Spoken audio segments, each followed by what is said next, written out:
Assalamu alaikum wa rahmatullahi wa barakatuh. My name is Professor Dr. Muhammad Suhail Khan and I am Assistant Professor of Zoology in DJ Sindh Government Science College, Karachi.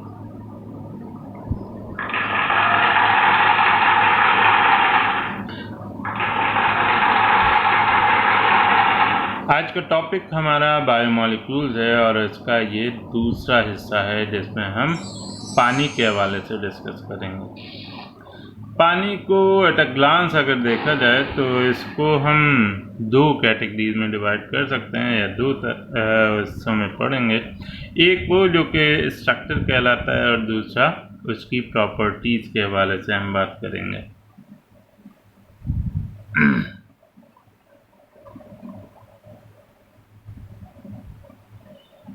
ये इसका structure है और ये इसकी property है।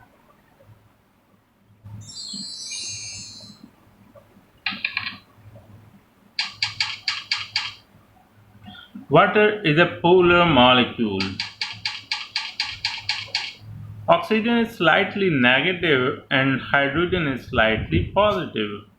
यानी यहाँ पर अगर हम देखें तो इस इमेज में यहाँ पर जो ऑक्सीजन का मॉलिक्यूल ऑक्सीजन का एटम है उस पर यहाँ पर पार्शली नेगेटिव चार्ज है और इसी तरीके से अगर हम देखें तो यहाँ पर ये एक हाइड्रोजन और दूसरा हाइड्रोजन ये है कि इन दोनों पर यहाँ पर पार्शल पॉजिटिव चार्ज हैं।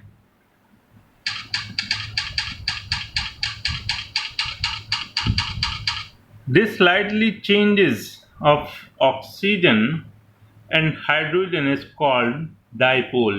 यानी ये जो पार्शल पॉजिटिव और पार्शल नेगेटिव चार्ज इसमें बन रहे हैं ये दरअसल इसकी वजह से ये डाइपोल मॉलिक्यूल कहलाता है, यानी ये दो कुतबी मॉलिक्यूल कहलाता है। डायपोल अरेंजमेंट की वजह से, डायपोल अरेंजमेंट बेसिकली उसके हाइड्रोजन बॉन्डिंग की वजह से होती है। और हाइड्रोजन बॉन्डिंग क्या है, इस इमेज में अगर हम देखें तो यहाँ पर ये ऑक्सीजन पिंक कलर के दिखाए गए हैं और पर्पल कलर के जो हैं वो हाइड्रोजन है। यहाँ पर ये जो हाइड्रोजन, एक मॉलिक्यूल का हाइड्रोजन और दूसरे मॉलिक्यूल के ऑक्सीजन के साथ जो बॉन्डिंग बन रही है उसको हम हाइड्रोजन बॉन्डिंग कहते हैं। जबकि यहाँ पर अगर एक ही मॉलिक्यूल के हाइड्रोजन और ऑक्सीजन के साथ कॉम्बिनेशन बन रहा है तो उसको हम यहाँ पर कोवेलेंट बॉन्ड कहते हैं। ये जो हाइड्रोजन बॉन्डिंग है, ये हाइड्रोजन बॉन्डिंग तो यहाँ पर एक मॉलिक्यूल को दूसरे मॉलिक्यूल से बाइंड करती है या बॉन्ड करती है, लेकिन जो कोवेलेंट बॉन्ड है, जो ऑक्सीजन और हाइड्रोजन का कोवेलेंट बॉन्ड है, वो इनके इन दोनों यानी ऑक्सीजन के साथ इन दोनों हाइड्रोजन एटम को बाइंड करने में हेल्पफुल होती है।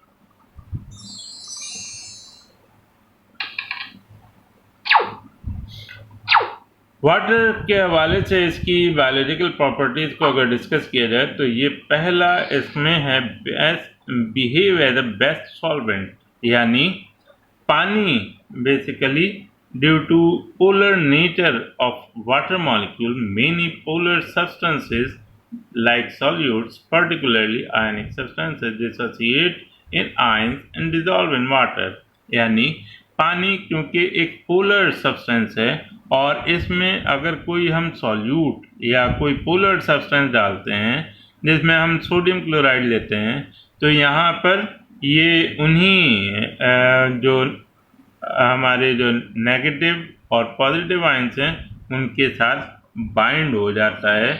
और water can also act as a solvent to many polar substances non-polar substances as a chemical reaction that go on within the cell takes place in aqueous solution.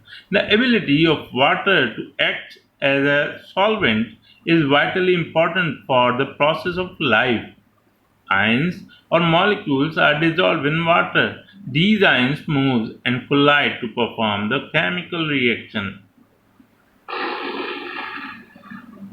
इस image में अगर देखें तो यहाँ पर एक सोडियम कैटाइन है और ये क्लोराइड कैटाइन्स हैं।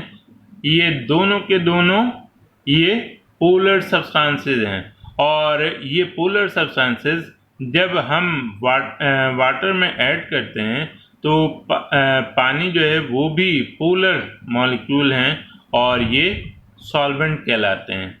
ये जो पोलर सॉल्वेंट हैं ये इस पोलर सब्सटेंस को क्योंकि पोलराइज होते हैं लिहाजा ये इनका अपना एक मॉलिक्यूल बन जाता है जिसमें यहाँ पर ऑक्सीजन ये सोडियम के साथ बाइंड कर जाती है और क्लोराइड जो है वो हाइड्रोजन के साथ बाइंड कर जाता है और इस तरीके से यहाँ पर ये जो डिसॉल्व हो जाते हैं। लेकिन जहाँ तक नॉन पोलर का ताल्लुक है वहाँ पर ये जो इंटरमॉलिक्यूलर स्पेसेस हैं इन इंटरमॉलिक्यूलर स्पेसेस में जो नॉन पोलर सब्सटेंसेस के मॉलिक्यूल्स हैं वो एडजस्ट हो जाते हैं। इस तरीके से वो हमें बॉटम में नज़र नहीं आते लेकिन वो सस्पेंडेड फॉर्म में इन इंटर मॉलिक्यूलर स्पेसेस में मौजूद होते हैं। वाटर की सेकंड प्रॉपर्टी जो है उसमें अगर हम देखें तो ये slow absorb and release heat यानी हाई स्पेसिफिक हीट कैपेसिटी कहलाती है। The specific heat capacity of a substance is a measure of the amount of energy needed to raise the temperature of 1 gram of that substance। यानी जो specific heat capacity है वो दरअसल किसी भी substance का 1 ग्राम की मकदार अगर हम लें और उसको एनर्जी प्रोवाइड करें यहाँ तक कि वो 1 डिग्री सेल्सियस टेम्परेचर गेन कर ले तो वो जो एनर्जी उसमें कंज्यूम होगी उसको हम स्पेसिफिक हीट एनर्जी कहते हैं। The specific heat capacity of water is high. It takes a lot of energy to warm up. यानी यहाँ पर जो पानी है पानी के लिए हाई स्पेसिफिक हीट एनर्जी चाहिए होती है ताकि वो वार्म अप हो सके। This thermal stability plays an important role in water based protoplasm of individual cell to allow the biochemistry of life carried at fairly constant rate. ये एक land area है और ये जो वाटर बॉडी है इस वाटर बॉडी और land area के दरमियान ये कोस्टल एरिया है। बेसिकली ये पैसिफिक ओशन है और पैसिफिक ओशन के साथ साथ ये जो लैंड एरिया है इसमें सान ब्रांडिनो है और पाम स्प्रिंग्स हैं। ये यहाँ पर टेम्परेचर जो है वो 100 डिग्री सेल्सियस और 106 डिग्री सेल्सियस रिकॉर्ड किया गया और इसी तरीके से यहाँ पर जो फ़ारेनहाइट में कैलकुलेट किया और इसी तरह सांता बारबरा और लॉस एंजलिस और पैसिफिक ओशन और सैंडियागो में 73, 75, 68 और 72 डिग्री फ़ारेनहाइट यहाँ पर मेजर किया गया।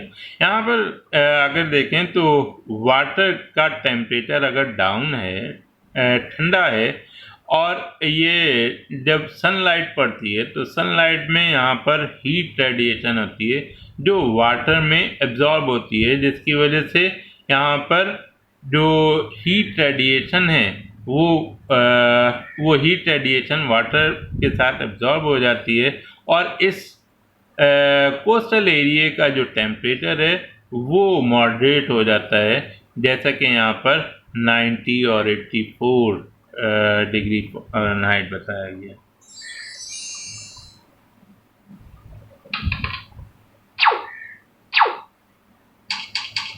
वाटर की जो थर्ड प्रॉपर्टी है वो cohesive forces found in water molecules. Forces of attraction between similar molecules is called cohesive force. Polar nature of molecules attract each other to form a chain which do not break apart and help it to flow freely. Water molecules remain together because hydrogen bonding. Water molecules also adhere to the surface.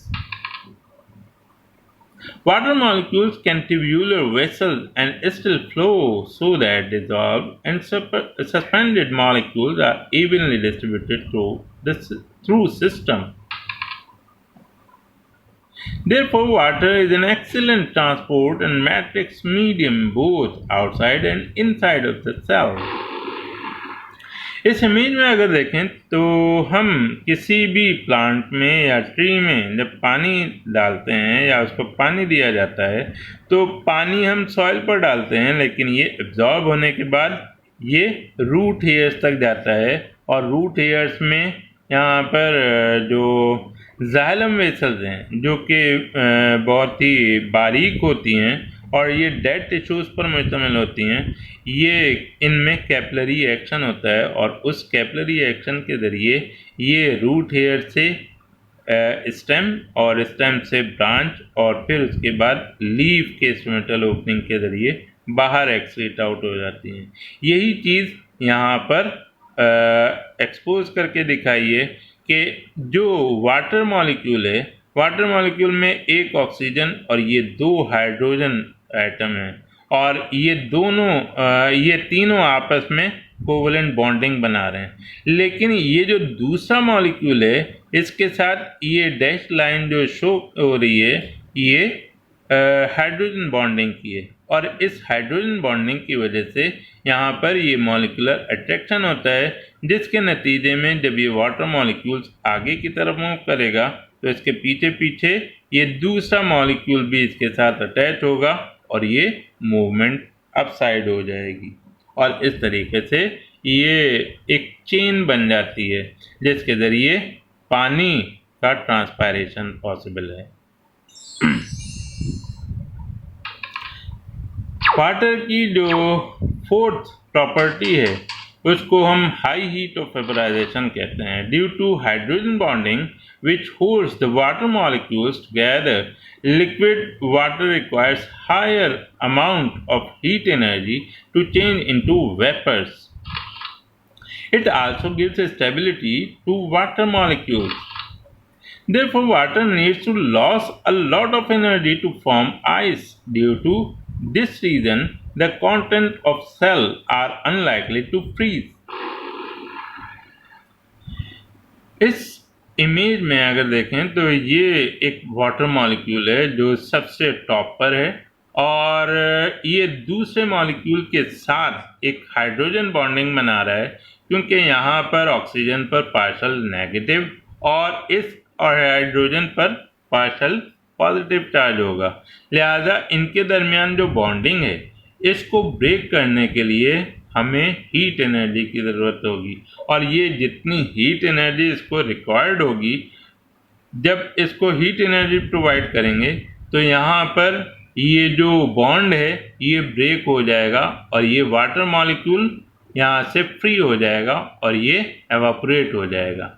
उसके बाद जो next जो molecule जिसको bind किए हुए हैं, जब उस तक वो हीट रेडिएशन पहुंचेगी और वो हीट एनर्जी पहुंचेगी तो ये इसको भी ब्रेक करेंगे, लिहाजा यहाँ पर एक के बाद एक जो मॉलिक्यूलर मूवमेंट अपवर्ड होती है या एवापोरेट हो रहे हैं उसके लिए हमें हाई हीट ऑफ एनर्जी की ज़रूरत होगी, यानी इसके लिए अलग, इसके लिए अलग, इसके लिए अलग और इसके लिए अलग। तो इस वजह से यहाँ पर जो हीट ऑफ वेपराइजेशन है वो बहुत ज़्यादा है, क्योंकि यहाँ पर हाइड्रोजन बॉन्डिंग ज़्यादा है।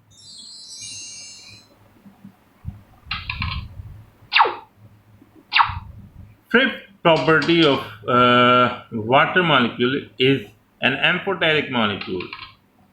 Water molecule is amphoteric because it acts both as an acid and a base. यानी ये एसिड और बेस दोनों तरह से रिएक्ट करता है या एक्ट करता है, इस वजह से हम इसको एम्फोटेरिक कहते हैं. As acid, it gives the electron to form hydrogen ion, and as base, it gains electron to form hydroxyl ion. यानी ये एसिड जो है वो इस वजह से बनता है कि ये इलेक्ट्रॉन देता है, और अगर ये इलेक्ट्रॉन ले तो फिर ये हाइड्रोक्सिल आयन बनाता है. This ability of water molecules means that it is a perfect medium for biochemical reactions occurring in cells. और इसकी इस एबिलिटी की वजह से यहाँ पर ये हमारे बायोकेमिकल रिएक्शन के लिए बेस्ट मीडियम प्रोवाइड करता है हमारे सेलुलर लेवल पर.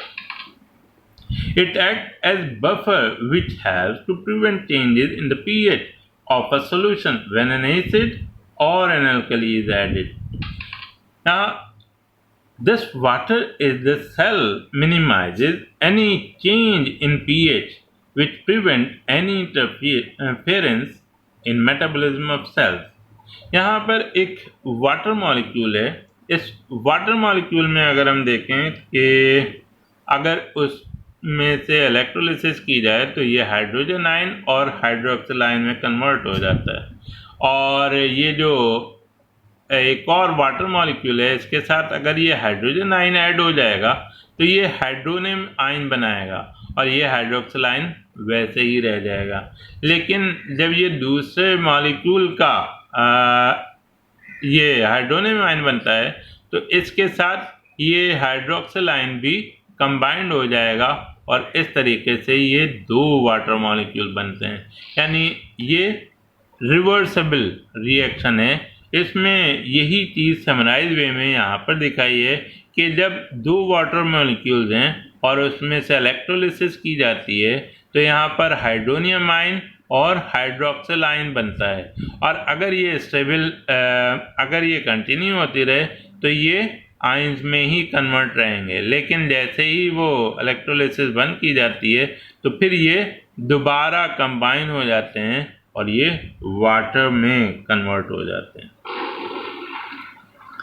दरअसल यही हाइड्रोजन आयन और हाइड्रोक्सिल आयन बनने की सलाहियत क्योंकि वाटर में मौजूद है, यानी हाइड्रोजन आयन भी बन रहे हैं और हाइड्रोक्सिल आयन भी बन रहे हैं, पॉजिटिव आयन भी बन रहे हैं और नेगेटिव आयन भी बन रहे हैं, तो दरअसल ये इसकी एम्फोटेरिक प्रॉपर्टी कहलाती है.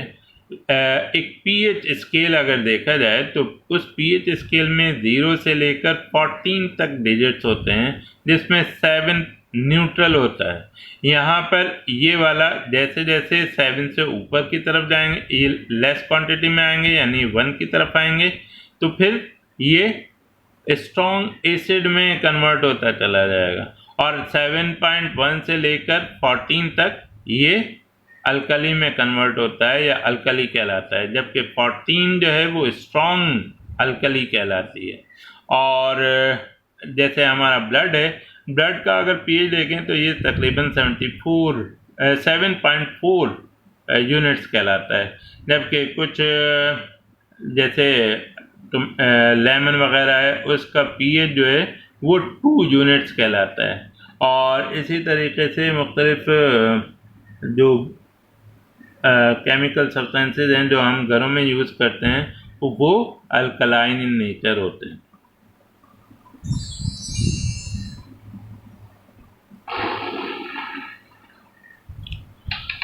आखिर में हम यहाँ पर देखते हैं कि इस टॉपिक के हवाले से सवाल क्या बनते हैं.